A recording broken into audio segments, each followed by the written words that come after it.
How to add and clear in and out points in DaVinci Resolve. To begin, I added a video to the media pool.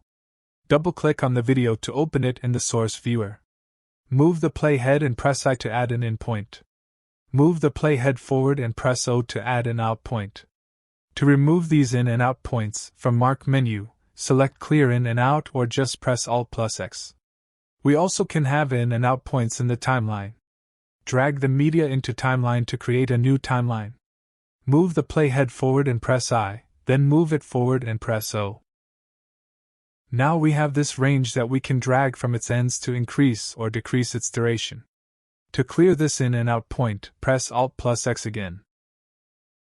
Or you can go to the Deliver page and change Render to entire timeline. Then go back to the Edit page.